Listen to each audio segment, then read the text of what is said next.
Hi everyone, it's Kev's YouTube channel. Welcome back to another video on my channel. Today's video I'll be reviewing our round 6 win against Port Adelaide. If you are returning Kev's Magpies, welcome, like, comment, share. If you're new to the channel, watch this for the first time, like, comment, share, and subscribe. Now, what a turnaround, 72-point turnaround it was. Like, to be 31 points down and to win by 42, that was just terrific stuff. Now, I think, for me, quarter time, like, I was thinking, okay, well, if we can slowly, get back and kick a few more goals, and that way, that we can run away with it, a little bit. Knowing that Port Adelaide's record at the MCG isn't great, but also that they choke in big games and in big finals as well. But having a look, 6-3 to 3-4. That's just crazy. So 6-3-39 to 3-4-22, and it was 17 points, and they led by 31 points at one stage, and also led by 30 points, and then led by like 29 as well. So, like, in a way, like, this is a massive choke for me. They were 31 points in front, and they, they fell away dramatically. And I honestly thought going into that second quarter, when they kicked 2 goals, we kicked 6 goals 5. That was the best football that I've ever seen. In the third quarter, we kicked 5 goals 1. Accurate kicking that third quarter compared to 2 goals 1. And in the last quarter, we kicked 3 goals 6 compared to 2 goals 5. So it will be inaccurate as well. But having said that too, like, this is a massive win for the footy club, because 3-3, our season's alive. We're well and truly back. My thinking was at the start, okay, we'll win by 24 points, but if we do get a lead, then we must go on and put this, put a team away, like, put them to the sword. It turned out to be correct. Like, that is dramatically what we did. So we had 5 rush behinds, 1 touch, and then 3 rush behinds. So you take away like the 5 rush and 1 rush, it's a different story. So not all of it were bad kicking. Like, we kicked 7 to the left and 8 to the right hand side. They kicked 1 to the left and 3 to the right. So they were a lot more accurate than what we were. But let's have a look at the first quarter, shall we? Because I need to really get into this but the way that the game's being played. Now, we had Sidebottom missed, Darcy Brent-Jones missed twice, Zach Butters kicked the goal, and I was thinking, okay, look, Brado looked on. Josh Dacos missed, Sam Halpepper kicked the goal. What a goal it was as well. And Will Hoskinelli kicked the goal after taking a huge grab. So he really, he took a grab, I think, late in the third quarter was, but he took the mark and went back, kicked the goal as well. And then you had a rush behind to Port Adelaide. Miles Burton kicked the goal, and Ryan Burton kicked the goal, and I thought, oh, here we go again. George Yardis kicked 1, and then Jackson Mead kicked 1. So thinking, okay, just need, we're not on, Port Adelaide looked on. And, that was the difference in the end. Then Brian McCreary missed, which he probably should have kicked from a set shot. But then he kicked the goal after the great handball from, Mason Cox as well. And then Will Hoskinelli missed. Bobby Hill kicked the goal as well. He played really well. And that was led to call time. And I was thinking, okay, well, we've done really well here to get back into it. But then Todd Marshall kicked the goal and Horn Francis kicked the goal. I was thinking, here we go again. And then a rush behind to to Collingwood. Jamie Allett missed. Will Hoskinell took a great spec in that second quarter. Went back and kicked his second. Scott Pendlebury missed. Brodie Mychek kicked the goal. Lockie Schultz missed. Mason Cox kicked the goal as well. A rush behind. Mychek kicked his second as well. Lipinski kicked a great snap. Dribble kick as well to kick his first, and then he kicked a long range bomb from outside 50 to go into half time. And I was thinking, what a quarter. Now that we got it, we must keep this momentum going, and knowing the fact is that's what they're capable of. And this is exactly what Port Adelaide are capable of. We can't afford a drop. Jamie Allen kicked the goal in that third quarter, which was handy.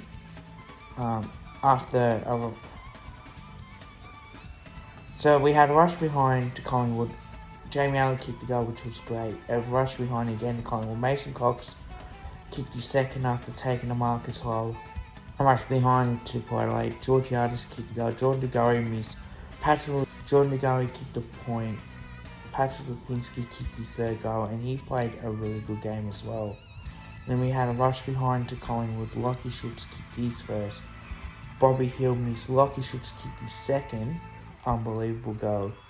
Tom Mitchell missed from a 50-metre penalty that he probably should have kicked.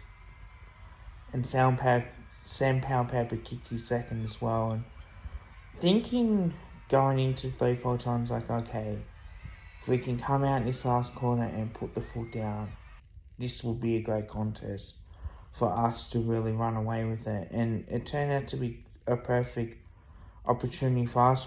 Lockie Schultz kicked his second behind, which he probably should have kicked as well. Marshall missed. Rosie missed. Marshall kicked his second. Sidebottom missed. That's his second behind. Really, we only went for the dribble kick that he missed, and then it was a rush behind as well. Brodie Mychek kicked the point as well. John DeGoey kicked his second behind. Georgiades kicked his third goal. Brian McCreary kicked his second behind. Nick Dacos missed. He had probably time to really, run further, have a bounce, and settle himself and kicked it. Then you had Reef McInnes kick the goal. Came on as a sub. I think that would have been a tactical sub as well for Pendlebury. Don't think that would have been the way that would have gone about it.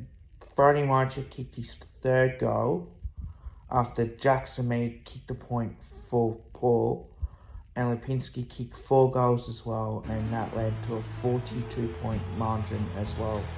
So, a really great, positive signs as well. Start for the Pies. The positive signs, we played well after quarter time, and even late in that first quarter as well, where we got the momentum, like we really did do well. The positive signs were there for us. So I think when you look at it, you see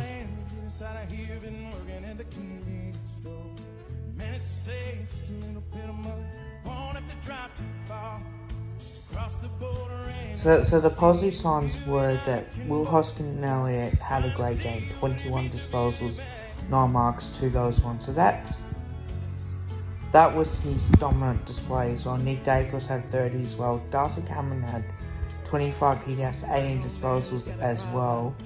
And as we know, Jordan DeGoey had 27 disposals, so that's always a positive signs as well. Mitchell had 21, looked good with 10 tackles. But Maynard had 22 as well. Josh Dacos had 22. And one thing I will say, as a positive sign, Lipinski kicked 4. Mason Cox had 11 disposals, 2 goals straight from his 7 hit-outs. So that was a really positive sign as well. Pendlebury had 18, but that was a tactical sub as well. And just think that Mychek, 3 goals, 1, that was a very positive signs, I think, as well. And Bobby Hill, he had 15 disposals, 1 goal, 1, but he was very unselfish.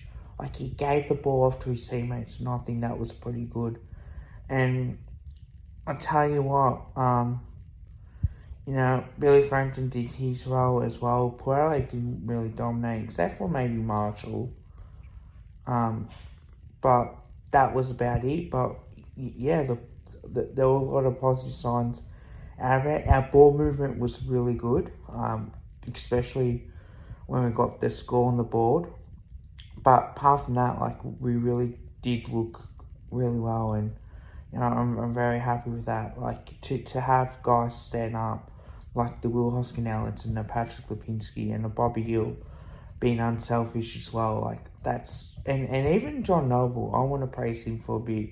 Like, the couple spells that he had as well, he may not have had a good, like, dominant display, but some of his efforts as well. Had 18 disposals, but not many people realise that the spoils that he does do, like the 1%ers. He had 3 1%ers as well, so he's really worked really hard just to get into the game, and his run was so crucial, especially the way that we need to play. And that's why, like, he stays in the team every week. The negative, I suppose there is a little bit negative. The first quarter, like, from Port Adelaide point of view, were a bit of a negative as well. And inaccuracy at times. I know that we kicked 6 goals, 5, but we probably could have reduced that a little bit. That we had the opportunities there. Even in the third quarter, like, again, 5 goals, 6. If we could have reduced that, even the last quarter, 3 goals, 4. Had we made the most of some of our opportunities as well, probably would have, definitely be a lot better. But I think the real positive signs that we played well after, quarter time, even like late in that first quarter, were like we had the momentum a little bit. And the first couple of goals they kicked, we really did respond to it. So, like, I'm very happy. Like, I am very happy. Nick Dacos had 14 score involvements and 15 contested possessions, 8 clearances. Like, he's a star. Like, he's a genuine star. And he's definitely going to win the Brownlow. He's already a premiership player, but just the way that we responded and put teams to the sword like that, I'm very confident going against the Bombers next week on Anzac Day. I really am, and didn't have to worry about making a video of what I expect from Collingwood from this week's clash against the Power, but we did it, and I can't be grateful enough to realise that. The rating out of 10, I give it a 9 out of 10. I really do think that's a genuine reason why. I know we kicked 17-21, but a few of them are rushed. So, and one was touched. But the way that we moved the ball, the way that we really got the ball forward and attacked, getting back and taking set marks, what can I say? Like, that was a really, really great effort. Hope you guys liked the video. Don't forget to drop a like and also drop a sub. Bye for now.